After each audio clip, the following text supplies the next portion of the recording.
سر جوزیا child کا مغل فوج کے مقابلے میں آنا اور ہنری ایوری کا مغل شاہی خزانے کے جہاز کو لوٹنا یہ کمپنی کی طرف سے مغل سلطنت کے خلاف پہلی مرتبہ جنگ کی ایک کوشش تھی جو اورنگزیب عالمگیر نے تہس نہس کر کے رکھ دی۔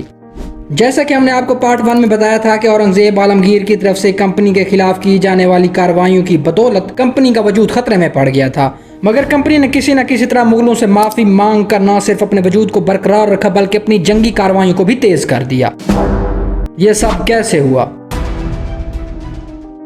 کچھ یوں کہ اورنگزیب سے کمپنی کے حق میں سفارش کے لیے برطانیہ نے 2 سفیر بھیجے جن کا مقصد بادشاہ سے مل کر کمپنی کے لیے کسی بھی صورت معافی کی درخواست کی جائے اور بدلے میں جو بھی قابل قبول شرائط رکھی جائیں ان کو تسلیم کیا جائے۔ ساتھ میں ہنری ایوری کو بھی مغلوں سے معافی پر مجبور کیا گیا۔ چند سالوں کی جد و جہد اور کمپنی کی طرف سے مغل حکومت کو ٹیکس کی مد میں سالانہ 1 لاکھ سونے کے سکوں کے عوض کمپنی کو معافی مل گئی اور اس کی تجارتی کوٹھیوں کو بھی واپس کر دیا گیا، جس سے کمپنی کو ایک نئی زندگی ملی۔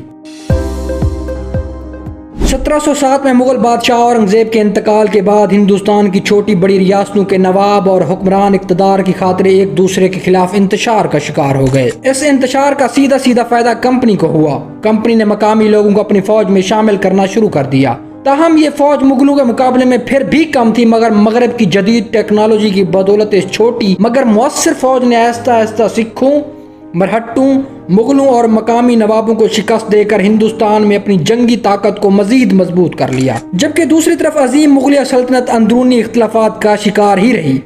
اس بات کا اندازہ آپ یوں لگا سکتے ہیں کہ 1707 میں اورنگزیب کے انتقال کے بعد 1757 تک 50 سال کے مختصر عرصے میں 9 مختلف حکمرانوں نے مغلیہ سلطنت کے حکمران کے طور پر کام کیا، جبکہ ان کے زیر سایہ چھوٹی چھوٹی ریاستوں کے حکمرانوں اور نوابوں کی آپس کی دشمنی علیحدہ۔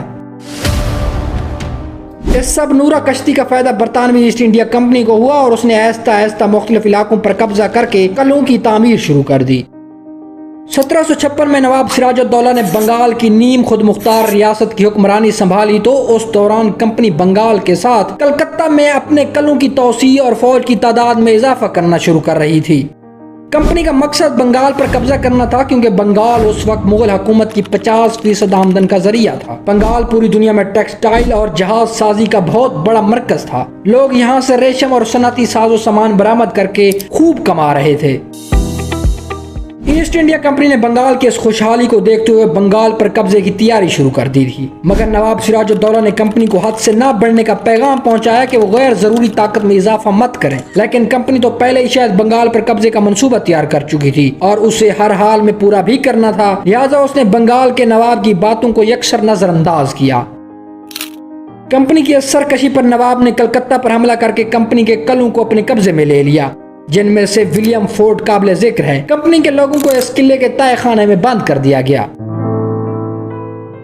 یہاں تاریخ پھر ایک ایسے کردار کو جنم دیتی ہے جو اپنی طاقت اور ہوس کی تکمیل کی خواہش میں اپنے وطن اور دین و ایمان تک سے غداری کر جاتا ہے۔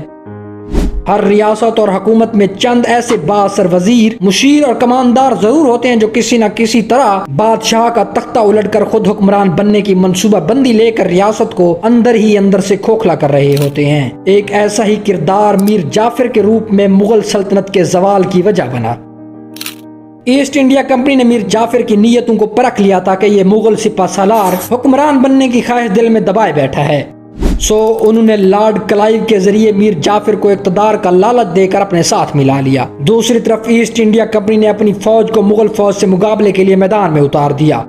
نواب سراج الدولہ کی فوج کے سپاہی جو کہ میر جعفر کی کمان میں تھے 23 جون 1757 کو پلاسی کے میدان جنگ میں ایسٹ انڈیا کمپنی کی طرف سے لڑتے ہوئے دکھائی دیے۔ حالانکہ اس جنگ میں ایسٹ انڈیا کمپنی کے فوجیوں کی تعداد محض 3000 تھی، جبکہ مقابلے میں نواب سراج الدولہ کے پاس 50,000 کا بہت بڑا لشکر تھا۔ مگر فوج کے سپہ سالار کی ہی غداری اور انگریزوں کی طرف سے جدید ہتھیاروں کے استعمال کی وجہ سے بنگال کے نواب سراج الدولہ کو شکست ہوئی۔ تھوڑے عرصے بعد نواب سراج الدولہ کو گرفتار کر لیا گیا اور ان کو قید خانے میں ہی قتل کر دیا گیا۔ ایسٹ انڈیا کمپنی نے معاہدے کے مطابق میر جعفر کو بنگال کا نواب مقرر کیا، مگر میر جعفر تو انگریز کے کٹھ پتلی کے سوا کچھ بھی نہیں تھا۔